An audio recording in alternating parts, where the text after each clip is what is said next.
Twitter followers and spicy interviews. And said she took the X and pretty much let the fans know how she was feeling. Let's pull up the tweet right now. This is the tweet right here. Angel Reese stated, "This is my podcast. Shut the F up. You don't watch. Thank you." This is the reason the WNBA never showed the jersey sale numbers, but only put ranks. It was always Clark at 1 and a humongous, ginormous gap from Angel Reese at 2. We're paying thousands of dollars ticket prices to see her. She set gate revenue records all time. She broke how many records last year? 63, I think I counted. And she is the second highest selling NBA jersey. Not WNBA. I mean, this still won't shut haters up, by the way. I mean, look, if these other players are so damn popular, buy their shit. Up the ticket prices, up the demand, make them change stadiums. Nah, y'all gonna keep running your mouths. I guess just being broke because y'all are talking on the internet. So anyway, I keep hearing that the Angel Reese, Asia Wilson supporters they are the ones with the motion. They're moving the needle. The buzz around women's basketball right now, it's deafening. You hear the claims everywhere that the reason everyone's suddenly watching, buying tickets, and talking is because of a few key players. And if you listen closely, especially to certain corners of social media, you'll hear a powerful narrative pushing one name, Angel Reese. Her most vocal supporters, and even Reese herself, suggest she's a primary force, maybe even the force behind this explosion. Reese has been quoted saying she'll look back in 20 years and state that women's basketball's surge wasn't just about one person, pointedly avoiding saying Caitlyn Clark's name, but because of Me Too. It's a bold claim, positioning herself as central to this historic moment. Angel Reese is now quoted as saying, "I'll look back in 20 years and be like, yeah, the reason why we're watching women's basketball is not just because of one person." She refuses to say Caitlyn Clark's name. It's because of Me Too, and I want you to realize that. So what happens when what I think is probably the far and away the most popular female athlete there is in existence right now, Caitlyn Clark, what happens when her jersey sales are revealed in a very important period, by the way? September 1 through November 3rd would be some prime Christmas area. Just pointing that out. But what happens when the noise fades and the cold, hard numbers drop? What happens when you peel back the layers of social media buzz and look at where fans are actually putting their money and their attention? That's where the story gets uncomfortable for some. The ultimate test of impact, the kind that shakes industries and proves undeniable reach, often comes down to one simple metric. Who are people spending their money on? Who are they lining up to support with their wallets? When Adam Silver was trying to get Caitlyn Clark in the three-point shooting contest in the All-Star weekend, it was because he needed her more than she needed them. All right?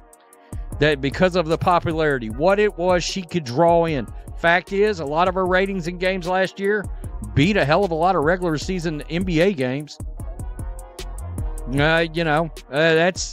That's how she moves the needle. Reese is somewhere on Twitter saying, "We gotta do something." Inspirational, sure, but let's get real. Doing something means action. And right now... What does that mean? We deserve more. Of course, everybody. I agree. Everybody. I agree with that. But we gotta get faced the consequences. Damn, we gotta get it up. Y'all gotta deal with something. Y'all gotta do something. The answer, revealed by actual sales figures covering a crucial period, sent shockwaves. During the league's most lucrative stretch, a rookie sensation didn't just lead WNBA jersey sales, she absolutely dominated. Caitlyn Clark, playing for the Indiana Fever, outsold every single player in the WNBA. Not just established veterans with years of built-in fan bases, but everyone. This wasn't a close race. It was a complete rout at the top of the women's game. And we're not stopping there. How do Caitlyn Clark's jersey sales stack up compared to the NBA? Are you ready for this? She didn't just dominate the WNBA, she broke into the top of the NBA's jersey sales list. Only Steph Curry outpaced her. Let that sit for a second. The only NBA player who sold more jerseys than a rookie WNBA player is arguably the most popular basketball player in the world. And right behind him is Caitlyn Clark. That's not hype, that's generational impact. Meanwhile, Angel Reese's jersey sales are, well, let's just say they're comfortably in the not top 10 zone. You see the top selling jerseys. Steph Curry is number one, and who's that? Tell me who this is. Caitlyn Clark is number 2. So when Angel Reese says we, maybe she means me too, because Caitlyn already did it. This should tell everybody that wants to argue for these other players in the WNBA all they need to know. And the scale of her draw didn't stop there. Her impact spilled over into territory previously unimaginable for a women's player, let alone a rookie. When the combined NBA and WNBA jersey sales were tallied, showcasing fan investment across both leagues, Caitlyn Clark ranked number 2. Only one player on the planet outpaced her, Steph Curry, arguably the most popular basketball star globally. Let that sink in. A rookie WNBA player was second only to Steph Curry in overall jersey sales. Meanwhile, the player loudly proclaiming her equal impact? Angel Reese's jersey sales reportedly weren't even in the top 10 league-wide. The supposed co-pilot wasn't even on the radar compared to the undeniable driver. Sorry, young lady. Nobody knows who you are. Nobody would be watching the WNBA additionally for you. This is all about Caitlyn Clark. Caitlyn Clark is bringing the money to the game, the planes to the game, the TV viewership. The WNBA is on fire because of Caitlyn Clark. The self-declared culture shifter who's been marketed as the face of Gen Z women's hoops couldn't crack the top. Why? Because viral interviews and TikToks don't equal fan investment.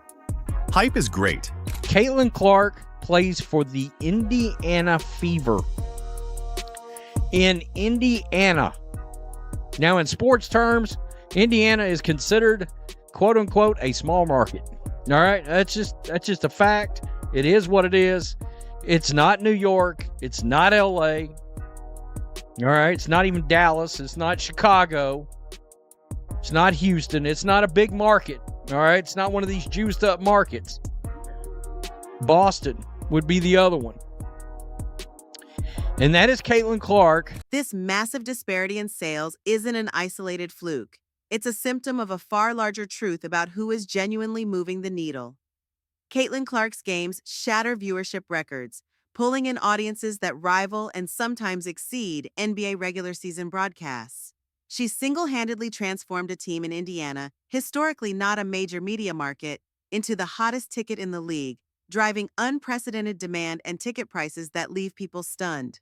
That's not just popularity, that's generational draw. The double-double record streak.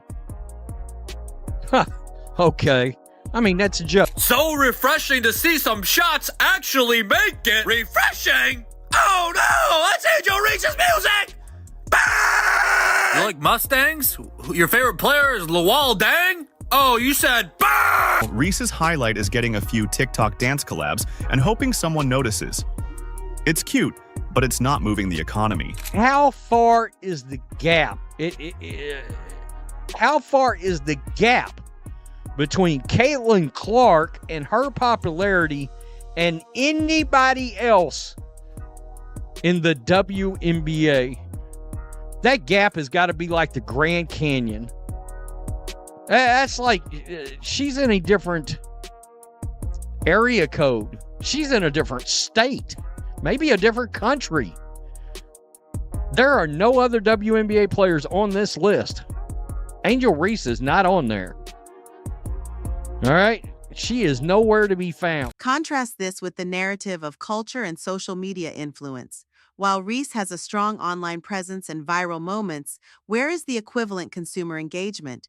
Where are the lines for her jerseys, the spike in attendance when her team plays, the massive endorsement deals that define mainstream crossover appeal? Clark is signing national deals with giants like Nike, Gatorade, and State Farm, becoming the face of major campaigns. Reese's most publicized ventures often remain closer to social media trends and niche collaborations. It highlights a crucial difference. One is driving a fundamental shift in the league's economic reality. The other is generating social media buzz that hasn't translated into comparable, tangible consumer investment. The gap between them, measured in dollars spent and eyes on screens, isn't small, it's colossal. Reese has is a carefully curated Instagram feed and a chip on her shoulder about not being treated the same. But here's the thing about treatment. It's not something you demand.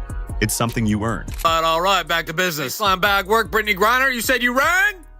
Bang! Somebody said she's got the coordination skills of a baby giraffe. I don't know what baby giraffes did to receive that kind of slander, but I won't stand for it.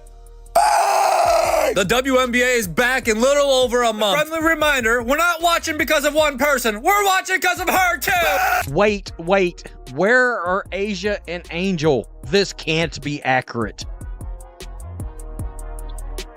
I mean, well, what are you going to say? What are you going to do? Beyond the numbers, there's also a difference in approach that resonates with fans. Caitlyn Clark, despite the intense spotlight, constant physical targeting on the court, and media scrutiny, maintains a remarkable focus on the game. She lets her record-breaking performance do the talking. On the other hand, Angel Reese has cultivated an image tied to off-court drama, manufacturing rivalries, and public spats. Remember that tweet where she seemed to address her own supporters saying, "This is my podcast. She underscored to the F_K up. You don't watch. Thank you." That kind of attitude, that perceived entitlement or willingness to clash publicly, doesn't build broad, enduring loyalty. Fans invest in players they want to root for, not just watch perform. Character, poise under pressure, and a genuine connection, or at least not a public disconnection, are just as crucial as talent for building the kind of universal draw that sells millions of dollars in merchandise. Be nice to look this clumsy at your job and then declare you're underpaid. Privilege! Bang! Justice for all baby giraffes out there. I will fight the good fight. Bang! There's one thing to take from these videos. Never give up, because if she can do it, you can do it too. So the next time someone tries to pitch you, the Angel Reese deserves the same treatment argument, just send them the jersey sales link. Let the data do the talking. Because no matter how hard they try to spin the narrative, Lessons to players: if you want fans to buy your jerseys in ridiculous numbers, then hit ridiculous logo threes. Well, Andy, I will say this. If you want players to buy your jerseys, be likable. And don't shit on an entire fan base. Yeah, that's a thing. And that's where some players miss the mark entirely. See, you can be a solid athlete, but if you're constantly beefing with fans, responding with attitude, or acting like you're owed admiration without earning it, don't be shocked when no one's lining up to wear your name across their back. Anyone remember when Angel Reese took a jab at her own support? So when you hear the claims that Angel Reese is just as impactful, or that Caitlyn Clark's phenomenon is purely a creation of the media or her market size, remember the data. The argument crumbles under the weight of the evidence. Clark isn't succeeding because she's in a big market. She's making a previously smaller market the center of the basketball universe. Her impact isn't just headlines, it's filled arenas, record viewership, and jersey sales that dwarf nearly every other player in the NBA and WNBA combined. That kind of demand cannot be faked with hype or social media antics. It's earned through performance and undeniable magnetism. The truth, as the numbers starkly reveal, is that while many players contribute to the vibrant tapestry of women's basketball, one player stands in a league of her own when it comes to driving unprecedented levels of attention, investment, and growth. Caitlyn Clark isn't just part of the conversation. She is the engine accelerating the entire sport into a new era. The data doesn't lie. It simply highlights who is truly changing the game, not just talking about it.